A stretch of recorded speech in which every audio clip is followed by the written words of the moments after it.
All right, so today we're going to be talking about the band Spacehog.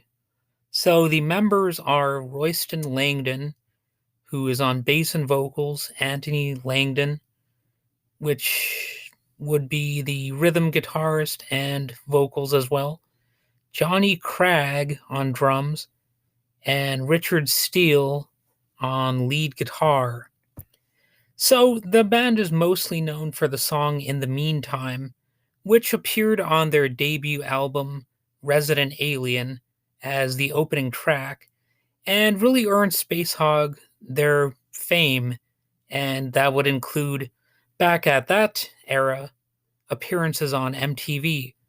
And you could also find them on, the shows like Conan O'Brien, late night performances on TV and all that kind of stuff. And really, I don't think they've created any huge hits after that one. But that was definitely the one hit wonder kind of thing back then. You would have one big hit and maybe kind of disappear. And oddly enough, with the way the modern music industry is set up, it actually doesn't seem like there are that many one hit wonders anymore because normally, like if there's a famous pop star like a diva or something, they kind of stay locked in and promote those artists, you know, whereas back then they would promote more different artists and more different genres, but now it's just like, we've got this handful of pop stars. A lot of them are coming from the whole Disney background, and we're gonna, you know, have these as your main options these days. Of course, you can still dig underground and find, some people who have their own degree of success, maybe even independently of the corporate structure and all that kind of stuff. But overall, it's just becoming more like a Disney media circus kind of event. But anyway, I'm getting a little sidetracked here. This was back when, some independent bands could have success and you could still have a lot of promotion of these, pop stars and stuff. So Space Hog released 4 studio albums, and their latest album is called As It Is on Earth, and that was released in the year 2013. So, as far as the music goes, most of the band's songs are sung by Royston Langdon, and the lyrics were penned by him mostly as well. Though Wikipedia specifically says their music is inspired by classic rock bands like Queen, David Bowie, and T Rex. Royston also did get married to Liv Tyler at one point, and she is the daughter of Aerosmith singer Steven Tyler, and also an actress. She's pretty well acclaimed as an actress, I suppose. She's had success, and but anyway, one assumes that the band had no aversion to Aerosmith's music. I mean, if he was willing to marry the daughter of Steven Tyler, I would assume there was an Aerosmith influence too. And in December of 2004, she gave birth to their son. So apparently it's Splitsville for them these days, but I'm not that much of a celebrity gossip kind of person. So if you want to look up details of that, feel free to, and maybe you'll find some hot scoops on that topic. But personally, when I hear Space Hog, I don't really detect that much of the Queen and David Bowie influence.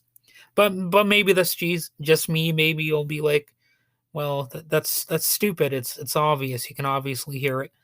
But to me, it's really more of a '90s alternative rock sound, which to me is a little bit different from what you would get with Queen and David Bowie. And at least it does not sound like they're intentionally trying to sound that much like the whole glam style or whatever. I suppose there are some elements, but you could say that about a lot of rock music in general. So I think Spacehog earned some mainstream success really more by having a bit of their own sound. Though at the same time, I'll admit that they're not really that original. They're just, they're just really a decent band that writes decent songs. The band's really not often mentioned in lists of like the greatest rock bands of all time, but I would say they do have some worthwhile songs in their arsenal. It's just that In the Meantime is really the one that they're remembered for the most. But definitely, if you want to check out their whole arsenal of songs, feel free to do so. I mean, you might like them more than I do, and maybe you'll find them to be like the best band of all time or something. If you haven't heard them before, who knows? So I don't consider the band to be, space crud. I think their name might encourage you to open up your feelings because the word hog sounds similar to hug, though. I'll say that. That's like a cheesy ass joke I'm going to tell right here. Is that even a joke? I don't really even know. But, man, that's like the worst joke I've told in a little while on this podcast. But anyway, hug kind of sounds like hog. I don't know. Anyway, moving along. Space Hog released their first full length album, Resident Alien, in 1995. They had a second full length, The Chinese Album, which came out in 1998. And their third album was called The Hogacy from 2001. And with the song In the Meantime, Space Hog became what some refer to as a one hit wonder, as I've already mentioned. But I would say don't let that label fool you. You can check out any of their albums and maybe find something there that hits you in the right way. So, don't just listen to the hits or that sort of thing. You can always venture deeper into the band's, albums and maybe listen to an entire album and it might hit you differently than just one song might, that's one of the things that a lot of, I would say modern music fans are possibly missing out on sometimes.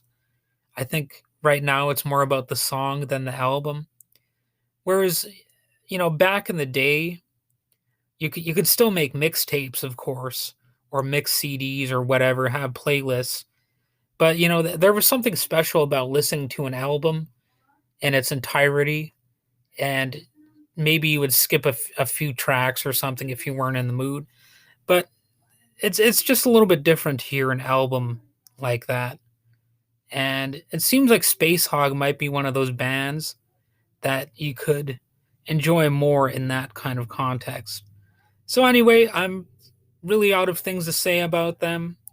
I would just say they're a good band and maybe you would find them to be a great band. So go ahead and check them out.